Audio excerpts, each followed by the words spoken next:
Hey guys, Ayurveda life में आपका स्वागत है। तो आज का हमारा टॉपिक है वचनाभ।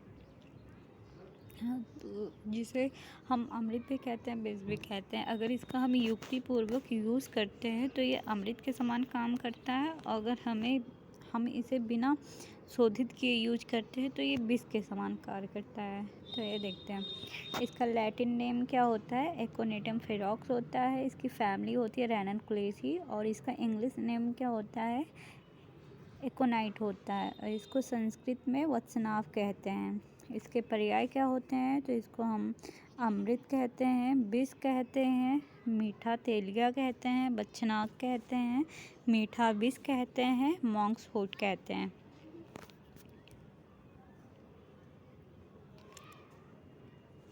फिर इसका जो रस होता है मधुर होता है। इसका जो विपाक होता है वो भी मधुर होता है। और इसका जो वीर होता है उष्ण होता है। और इसका गुण जो होता है वो लघु होता है, रुच होता है, तीक्ष्ण होता है, व्यवाही होता है, विकासी होता है। इसके कर्म क्या होते हैं, तो ये वात पित्त कफ शामक होता है, ये दीपनीय पाचनीय होता है, ये शोथग्न होता है, और ये शूल प्रशमन करने वाला होता है, ज्वरग्न होता है, और ये श्वेत जनन होता है। इसका जो प्रयोग काल होता है, इसका हम यूज कब करेंगे, तो इसको हम शीत ऋतु में और बसंत ऋतु में यूज करेंगे, इसका प्रयोग करेंगे। लेकिन ग्रीष्म ऋतु और वर्षा ऋतु में इसका हमें प्रयोग नहीं करना है। ये किसको नहीं देना है, तो ये बालक को नहीं देना है, वृद्ध को नहीं देना है, जो व्यक्ति छीड़ है उसको नहीं देना है, जिसका हृदय दौर्बल्य है उसको नहीं देना है, और जो गर्भवती होती है उनको नहीं देना है। और जो वचनाभ होता है उसका यूज हम बिना शोधन किए हुए नहीं करेंगे, क्योंकि अगर इसका हम बिना शोधित यूज कर लेते हैं तो ये क्या करता है, विष का काम करता है। तो इससे इंसान की डेथ हो जाती है। तो इसका हम शोधन करने के लिए क्या करेंगे, वचनाभ लेंगे, उसको क्या करेंगे, छोटे छोटे टुकड़े में काट लेंगे। फिर इसके बाद में उसको 3 से 4 दिन तक किसमें, गौमूत्र में 3 से 4 दिन तक इसको भिगो के रखेंगे। और क्या करेंगे कि पर डे जो गौमूत्र है उसको हम चेंज करते रहेंगे, फ्रेश गौमूत्र में इसको रखेंगे। फिर इसके बाद में जब 3 से 4 दिन हो जाएगा, फिर इसके बाद में हम इसको साफ़ पानी से धुलेंगे। साफ़ पानी से धुलने के बाद इसको एक कपड़ा लेंगे, कपड़े में उसको बांध कर फिर उसकी पोटली बना लेंगे। फिर उसको दोला यंत्र में गौ दुग्ध के साथ इसका शोधन करेंगे। कितने घंटे तक करेंगे, 2 से 3 घंटे तक। फिर जब ये शोधित हो जाएगा तो इसको फिर निकाल के फिर धूप में हम इसको ड्राई कर लेंगे और इसका पाउडर बना लेंगे। फिर इसका हम टाइप देखते हैं कि ये कौन कौन से टाइप के होते हैं। तो ये क्या होता है कि ये जो पॉइज़न होता है, अगर अकॉर्डिंग टू आयुर्वेदा देखें तो इसको स्थावर विष कहते हैं, आकृतिम विष कहते हैं, और इसको वानस्पति महाविष कहते हैं। और अकॉर्डिंग टू मॉडर्न क्या कहते हैं, कार्डियक पॉइज़न कहते हैं। फिर इसका जो एक्टिव प्रिंसिपल होता है एकोनाइट होता है। और इसका जो जर्नल डिस्क्रिप्शन क्या होता है, ये शर्ब होता है जो कि 2 से 6 फीट लंबा होता है। और ये एनुअल होता है, और ये फिर एनुअल होता है या फिर पेरिनियल होता है। फिर इसकी जो लीव्स होती हैं वो क्या होती हैं, डार्क ग्रीन कलर की होती हैं। इसका जो फ्लावर होता है वो ब्लू कलर का होता है। फिर इसका कौन सा पार्ट टॉक्सिक होता है, तो इसका तो वैसे तो इसका आल पार्ट जो होता है वो टॉक्सिक होता है, बट इसका जो रूट होता है वो मोस्ट टॉक्सिक होता है। फिर इसके बाद में जो इसकी रूट होती है वो कॉमनली हम 2 टाइप के रूट का यूज़ करते हैं। कौन कौन से, एक एकोनाइट नेपेलस का और एकोनाइट फेरॉक्स का यूज करते हैं। और ये कहाँ पाए जाते हैं, तो ये हिमालयाज़ में पाए जाते हैं। फिर बात करते हैं इसकी रूट की हम, कि इसकी रूट कैसी होती है। तो इसकी रूट जो होती है वो कैसी, पहली बात तो ये कोनिकल शेप की होती है, कोनिकल और टैपरिंग होती है। फिर इसके बाद में अगर इसको हम एक्सटर्नली देखते हैं तो ये डार्क ब्राउन कलर की होती है, बट अगर इसको फ्रेशली अगर हम कट करते हैं तो इंटरनली जब देखेंगे तो ये कौन से वाइट कलर की होगी, बट अगर जब ये ईयर के संपर्क में आती है तो ये क्या होती है, पिंक कलर की हो जाती है। इसका ऑर्डर जो होता है ऑर्डरलेस होता है, इसका टेस्ट जो होता है स्वीट होता है, और जो कि पहले ही हम देख चुके हैं इसका शेप जो होता है कॉनिकल होता है, टैपरिंग होती है। इसकी लेंथ जो होती है 5 से 10 सेंटीमीटर होती है और इसकी थिकनेस जो होती है 1 से 2 सेंटीमीटर की होती है। इसका केमिकल कंपोजिशन देखेंगे कि कौन कौन से इसके अंदर केमिकल पाए जाते हैं। तो एल्कोलाइड एकोनाइटिन पाया जाता है, पेक्रो एकोनाइटिन पाया जाता है, और स्यूडो एकोनाइटिन पाया जाता है, एकोनाइन पाया जाता है। फिर इसका जो मैकेनिज़्म होता है, मैकेनिज़्म ऑफ एक्शन होता है कि कैसे ये काम करता है, तो ये पहले स्टिमुलेट करता है देन डिप्रेस करता है। क्या करेगा ये एकोनाइटियम जो होता है, एकोनिटम जो होता है वो क्या करेगा, पहले स्टिमुलेट करेगा फिर इसके बाद में डिप्रेस करेगा। किसको करता है, तो ये कार्डियक मसल को, स्मूथ मसल को, स्केलेटल मसल को, फिर सीएनएस को, पेरिफेरल नर्वस सिस्टम को ये पहले स्टिमुलेट करेगा फिर डिप्रेस करेगा। फिर इसका साइन और सिम्टम क्या होता है,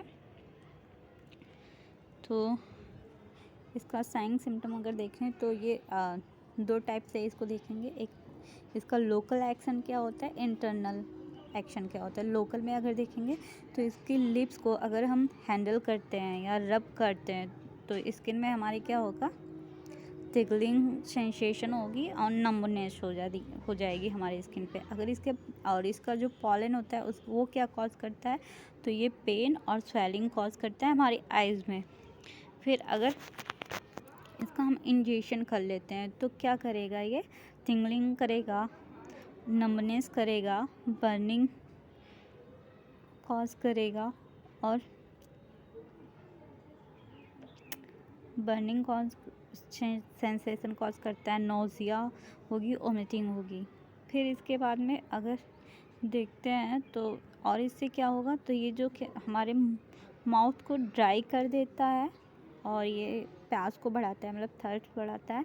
फिर इसके बाद में हम मतलब निगलने में दिक्कत होने लगती है। फिर ये क्या करता है, जो टिंगलिंग और नंबनेस होती है वो पहले तो एक पर्टिकुलर एरिया में हो रहा था, बट इसमें क्या होता है धीरे धीरे ये पूरे बॉडी में हो जाता है। फिर इसके बाद में इससे क्या होता है, हेडेक होने लगता है। फिर जो हमारी लिम्स होती हैं वो क्या होती हैं कि काम करना बंद कर देती हैं, बहुत वीक हो जाती हैं, जिसकी वजह से जो पेशेंट होता है वो चलने में और खड़ा होने में उसको दिक्कत होने लगती है, ना वो चल पाएगा ना खड़ा हो पाएगा। फिर अब बात करते हैं कि वो जो प्यूपिल की, तो हमारी जो प्यूपल होती है वो क्या करती है कि ये पहले क्या करेगी, अल्टरनेट क्या करेगी, कॉन्ट्रैक्ट करेगी, डायलेट करेगी, और इसी को हम क्या कहते हैं, हिप्पस कहते हैं। ये बहुत इम्पॉर्टेंट है। हिप्पस क्या होता है कि इसमें जो हमारी प्यूपल होती है वो अल्टरनेट कॉन्ट्रैक्ट करेगी, डायलेट करेगी, कॉन्ट्रैक्ट करेगी, डायलेट करेगी। और फिर इसके बाद में क्या होता है, बाद में जो हमारी प्यूपल है वो डायलेट हो जाती है। फिर ये और क्या क्या कॉज करता है, तो ये हाइपोटेंशन कॉज करता है, फिर ये कार्डियक एरिथमिया कॉज करता है, ये एबी को ब्लॉक कर देता है, जिसकी वजह से क्या होता है, जो हार्ट रेट होता है वो बढ़ जाएगा फिर कम हो जाएगा, बढ़ेगा कम होगा, एबी ब्लॉक हो जाने की वजह से।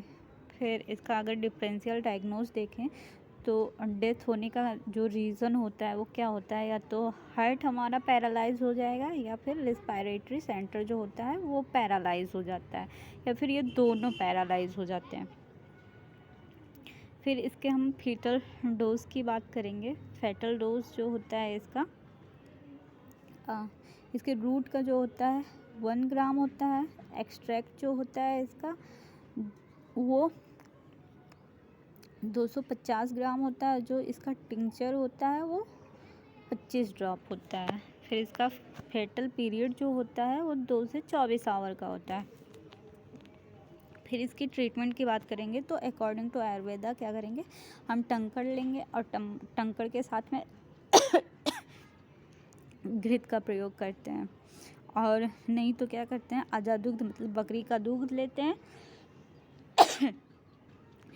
फिर इसके बाद में उसको इतनी मात्रा में देते हैं कि जिससे वमन हो जाए। या फिर हम क्या करते हैं, हरिद्रा सोरस लेते हैं, तंडुल सोरस लेते हैं। तंडुल मतलब क्या होता है, चावल होता है। फिर उसमें हम टंकड़ लेंगे और घृत लेते हैं।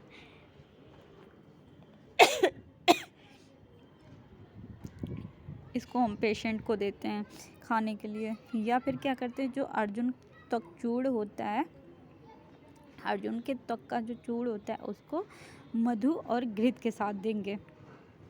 लेकिन जो मधु और घृत होता है उसको हम विषम मात्रा में देंगे। अगर सम मात्रा में देते हैं तो ये पॉइजन की तरह कार्य करेगा।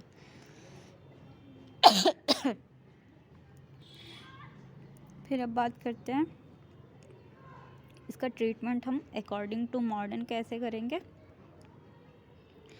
तो इसको हम क्या करेंगे कि जो पॉइजन है उसको हम गैस्ट्रिक लीवेज के द्वारा बाहर निकालेंगे। कैसे, जो टैनिक एसिड होती है उसको और वाटर को अगर पेशेंट को दे देते हैं, टैनिक एसिड जो होती है 10 ग्राम और वाटर जो होता है 2 लीटर, अगर हम पेशेंट को ये मिक्स करके पिला देते हैं तो उससे उसको वोमिटिंग हो जाएगी और पॉइजन बाहर निकल जाएगा। या फिर केमेनो 4 को हम देंगे तो उससे पॉइजन बाहर निकल जाएगा। फिर कार्डियक एरिथमिया में क्या करेंगे, नोवाकेन इंजेक्शन देंगे IV। मल्टीपल डोज किसकी देंगे, एक्टिवेटेड चारकोल की देंगे। और ये बाहर कैसे, एक किस रूट से, तो ये आल रूट से मतलब एलिमिनेट होगा, बाहर निकलेगा। बट मेनली किससे होता है, यूरिन के थ्रू ये बाहर निकलता है।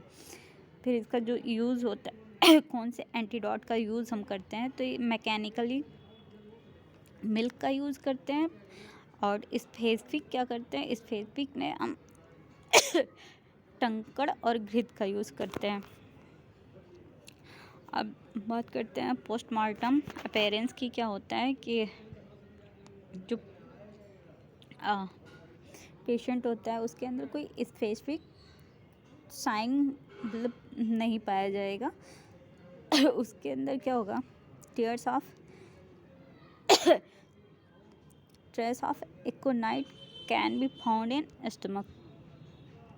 एकोनाइट क्या होता है, हाईली डिकम्पोज्ड होता है ह्यूमन मेटाबॉलिज्म में। और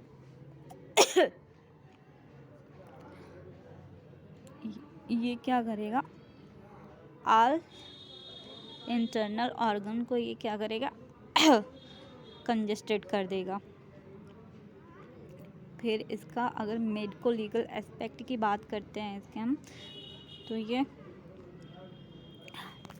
एक्सीडेंटली क्या करते हैं कि अगर बेटल लीफ होती है मतलब पान के पत्ते में, अगर इसको हम वत्सनाप को अगर किसी पेशेंट को दे देते हैं तो उससे पेशेंट की क्या होगी, डेथ हो जाएगी। क्यों, क्योंकि एक तो ये इसका टेस्ट जो होता है स्वीट होता है, उसकी वजह से किसी को पता नहीं चलेगा।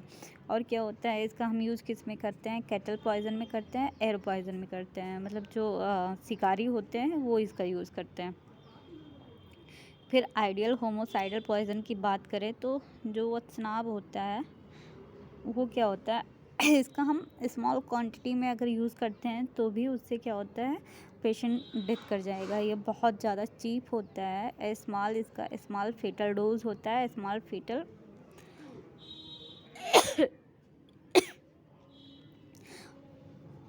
फीटल डोज होता है इसका। और ये टेस्ट इसका क्या होता है, स्वीट होता है। ये इजीली अवेलेबल होता है।